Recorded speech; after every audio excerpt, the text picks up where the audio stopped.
ओम गोविंदाय नमो नमः। जय श्री कृष्ण। भगवान कृष्ण और राधा रानी की कृपा सदा सर्वदा आप पर बनी रहे। आज के इस वीडियो में आप सुनेंगे माघ मास महात्म्य का 16वां अध्याय। तो चलिए शुरू करते हैं। कार्तवीर कहने लगा कि हे भगवान, वह राक्षस कौन था और कांचन मालिनी कौन थी? उसने अपना धर्म कैसे दिया और उनका साथ कैसे हुआ? हे ऋषि, अत्रि ऋषि की संतानों के सूर्य, यह कथा सुनाकर मेरा कौतूहल दूर कीजिए। तब दत्तात्रेय जी कहने लगे कि राजन, इस पुरातन विचित्र इतिहास को सुनो। कांचन मालिनी नाम की एक सुंदर अप्सरा थी जो माघ मास में प्रयाग में स्नान करके कैलाश पर जा रही थी। तब उसको जाते हुए हिमालय के कुंज से एक राक्षस ने देखा। उस सोने जैसे तेज वाली, सुंदर कटी वाली, बड़े बड़े नैनों वाली, चंद्रमुखी और सुंदर केश वाली अप्सरा को देखकर उस राक्षस ने कहा कि सुंदरी, कमल नैनी, तुम कौन हो? कहाँ से आ रही हो? तुम्हारे वस्त्र और वेणी भीगी हुई क्यों हैं? तुम आकाश मार्ग से कहाँ जाती हो? और किस पुण्य के प्रताप से तुम्हारा शरीर ऐसा तेजस्वी और रूप इतना मनोहर है? तुम्हारे गीले वस्त्र से मेरे मस्तक पर गिरी हुई एक बूंद जल से मेरे क्रूर मन को एकदम शांति प्राप्त हो गई है। इसका क्या कारण है? तुम बड़ी शीलवती प्रतीत होती हो। इसका कारण मुझे बताओ। अप्सरा ने कहा कि राक्षस सुनो, मैं काम रूपिणी अप्सरा हूँ। मैं प्रयाग में संगम में स्नान करके आ रही हूँ, इसीलिए मेरे वस्त्र भीगे हैं। अब मैं कैलाश पर जा रही हूँ, जहाँ पर भगवान शिव निवास करते हैं। त्रिवेणी के जल से तुम्हारी सब क्रूरता दूर हो गई है और जिसके पुण्य प्रभाव से मैं इतनी सुंदर और पार्वती जी की प्रिय सखी हुई हूँ। जो आश्चर्य देने वाला उदाहरण मुझसे ब्रह्मा जी ने कहा था सो सुनो। मैं कलिंग देश के राजा की वैश्या थी।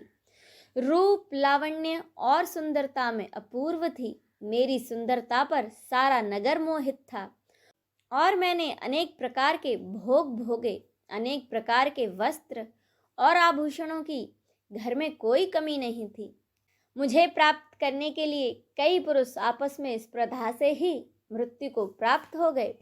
इस तरह उस नगर में बड़ी सुंदरता से यौवन व्यतीत हुआ और मैं वृद्ध अवस्था को प्राप्त हो गई। तब मेरे मन में विचार उत्पन्न हुआ, मैंने अपना सारा जीवन पापों में ही व्यतीत कर दिया। धर्म का कोई कार्य, दान, तप, यज्ञ आदि नहीं किया। शिव या दुर्गा जी की आराधना नहीं की, न कभी भगवान विष्णु का पूजन किया। इस प्रकार अशांत चित्त से मैंने एक ब्राह्मण की शरण ली जो वेदों का ज्ञाता और ब्रह्मनिष्ठ था। मैंने उनसे पूछा कि मेरा उद्धार किस प्रकार हो सकता है। महाराज, साधु सज्जन, अच्छे और बुरे सभी पर दया करते हैं, इसीलिए मुझ दीन पर भी कृपा करके मुझ कीचड़ में डूबी हुई को पकड़कर उबारिए। क्षीर सागर क्या हंस को ही दूध देता है, बतख को नहीं देता? तब वह ब्राह्मण, राजा का पुरोहित, इन सब बातों को सुनकर उसे मुझ पर दया आ गई और वह बोला, तो ब्रह्मा के क्षेत्र प्रयाग में जाकर माघ मास में त्रिवेणी में स्नान कर, परंतु मन में अशुभ क्रिया का विचार न करना। पापों के नाश के लिए महर्षियों ने तीर्थ स्थान से अधिक और कोई प्रायश्चित नहीं बतलाया। प्रयाग में स्नान करने से तू अवश्य ही पवित्र होकर स्वर्ग को जाएगी। हे भामिनी, पुराने समय में गौतम ऋषि की स्त्री को देखकर इंद्र ने काम के वशीभूत होकर कपट वेश में उससे भोग किया था। इसीलिए गौतम ऋषि द्वारा उसे श्राप दिया गया और उसका शरीर अत्यंत हजारों भंगों वाला हो गया। तब इंद्र नीचे मुंह करके अपने पाप कर्म की बुराई करने लगा। मेरु पर्वत के शिखर पर स्वच्छ जल वाले सरोवर पर एक स्वर्ण कमल से भरे हुए कोटर में घुस गया और अपने पाप को धिक्कारता हुआ कामदेव की बुराई करने लगा कि यह सब पापों का मूल है। इसके ही वशीभूत होकर मनुष्य नरक में जाते हैं और अपने धर्म, कीर्ति, यश और धैर्य का नाश करते हैं। इंद्र ऐसा सोच रहा था कि इंद्र के बिना सारा देवलोक शोभाहीन हो गया। तब देवता, गंधर्व, किन्नर, लोकपाल इंद्राणी के सहित गुरु बृहस्पति से जाकर पूछने लगे कि महाराज, इंद्र के न रहने से स्वर्ग ऐसा शोभाहीन हो गया है जैसे सतपुत्र के बिना श्रेष्ठ कुल। इसीलिए स्वर्ग की शोभा के लिए कोई क्रिया सोचिए, इस विषय में देर नहीं लगानी चाहिए।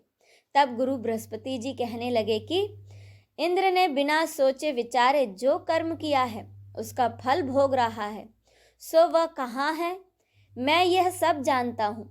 फिर गुरुजी ने सबको साथ लेकर स्वर्ण कमलों से युक्त बड़े सरोवर में इंद्र को देखा, जिसका मुख मलिन और आंखें बंद थीं।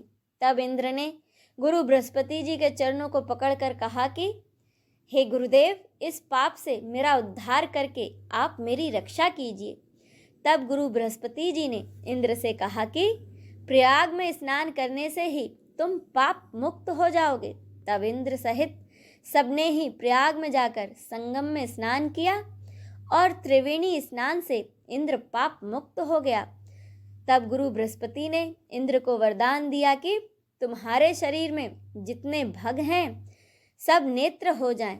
तब इंद्र ब्राह्मण के वर से 1000 नेत्रों से ऐसा सुशोभित हुआ जैसे मान सरोवर में कमल शोभामान होता है।